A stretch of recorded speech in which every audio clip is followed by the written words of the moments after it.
Assalamualaikum warahmatullahi wabarakatuh. Nah, pada minggu ketiga kali ini, kemarin kita membahas tentang mengenal film lebih dekat, seperti mengenal jenis-jenisnya, pentingnya film dalam media massa, dan informasi-informasi yang ada di dalam film.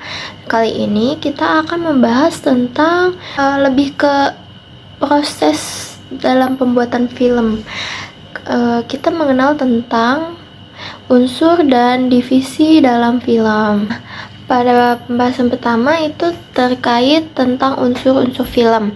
Jadi unsur dalam film itu ada dua, unsur naratif dan unsur sinematik. Yang pertama itu unsur naratif. Jadi unsur naratif itu suatu rangkaian peristiwa yang berhubungan satu sama lain, yang terikat oleh logika atau oleh sebab akibat yang terjadi di dalam suatu ruang dan waktu. Nah, salah satu bagian dari naratif itu adalah plot. Nah, plot itu rangkaian peristiwa yang disajikan secara audio maupun visual yang ada di dalam film. Selanjutnya yaitu unsur sinematik. Unsur sinematik ini merupakan aspek teknis dalam produksi sebuah film. Ada beberapa aspek di dalamnya. Yang pertama ada mise en scene, sinematografi, dan editing dan suara. Pertama itu ada mise en scene.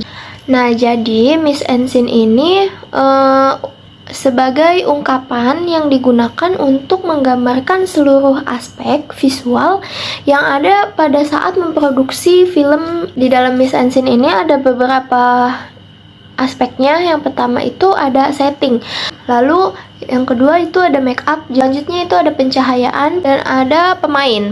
Selanjutnya yang kedua itu ada sinematografi. Sinematografi itu di dalam film ini sebagai bagian dari yang dihasilkan dari paduan seseorang maupun kelompok yang menguasai teknologi, seni, komunikasi, serta manajemen organisasi yang akan menghasilkan sebuah karya film yang berkualitas dari segi pengambilan gambar. Jadi sinematografi itu bagaimana cara pengambilan gambar di dalam suatu film. Selanjutnya ada editing dan suara. Nah, segala hal yang ada dalam film kita tangkap melalui indera pendengar dan indera penglihatan. Jadi seluruh unsur sinematik tersebut saling berkesinambungan, membentuk satu kesatuan film yang utuh. Dalam kasus tertentu itu sebuah film bisa saja tanpa menggunakan suara sama sekali, seperti pada era film bisu. Namun, hal ini disebabkan keberadaan teknologi suara yang masih belum mendukung dan bukan akibat eksekusi sinematik. Jadi, editing dan suara ini sangat penting di dalam dunia perfilman, karena tanpa adanya suara, kita kurang bisa menikmati film tersebut. Dan editing juga untuk pengambilan perasaan dan ekspresif. Selanjutnya, tentang divisi pembuatan film. Dalam pembuatan film, walaupun cuma film pendek, itu tetap saja membutuhkan tim produksi. Nah, gunanya ini untuk dalam pembuatan film berlangsung ini dengan biar lancar dan sesuai rencana. Nah, tim produksi ini bekerja untuk membuat perencanaan, pendanaan, pelaksanaan produksi, pelaksanaan pasca produksi. Di dalam divisi pembuatan film itu ada banyak ya. Yang pertama ada produser, yang kedua ada produser pelaksana atau line producer, yang ketiga ada manajer produksi atau unit production manager, yang keempat ada akuntan produksi, yang kelima ada manajer lokasi, yang keenam ada production assistant, yang ketujuh ada sutradara, dan yang kedelapan ada penulis.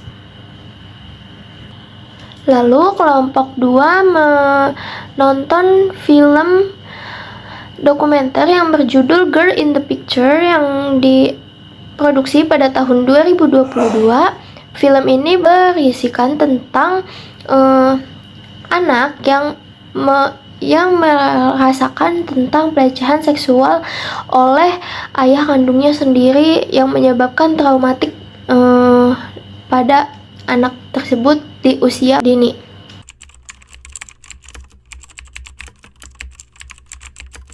Pertanyaan yang pertama yaitu, apa sih yang menjadi alasan kalau tahap praproduksi film itu sangat penting untuk dilakukan?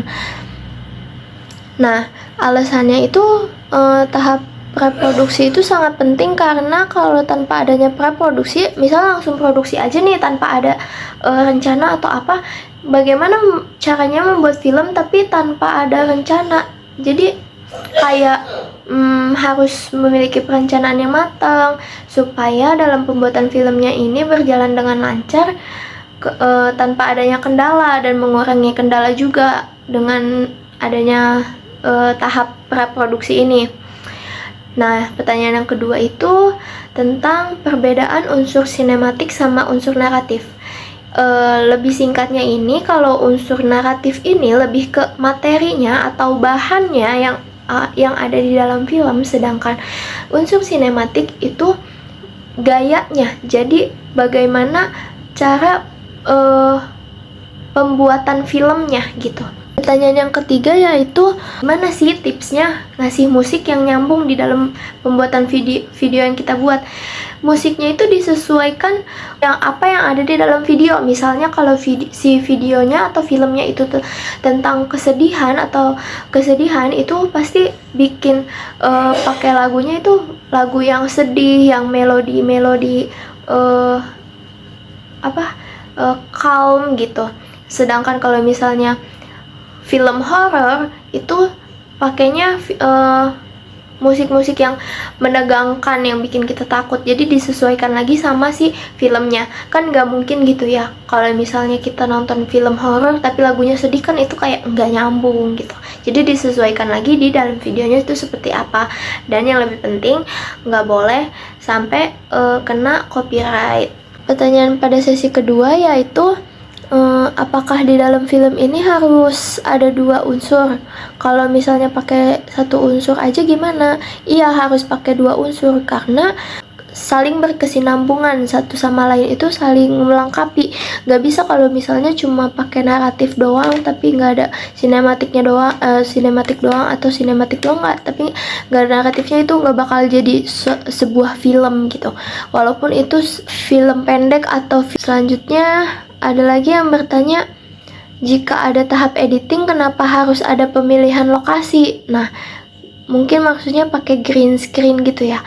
Jadi pemilihan lokasi itu untuk adanya naturalisasi di dalam film. Jadi kalau misalnya pakai green screen aja tuh kayak di filmnya juga jadi kurang menarik kan, karena backgroundnya itu palsu, nggak asli gitu kan. Kalau misalnya di lokasi tuh asli kayak gitu, jadi meyakinkan para penonton juga. Akhir ada pertanyaan tentang apa sih era film bisu. Jadi era film bisu itu dimana film itu diedit tanpa suara. Jadi editing sama suaranya itu tanpa dialog. Nah, cukup sekian video learning journal minggu ke-3 kali ini. See you the next video. Bye bye.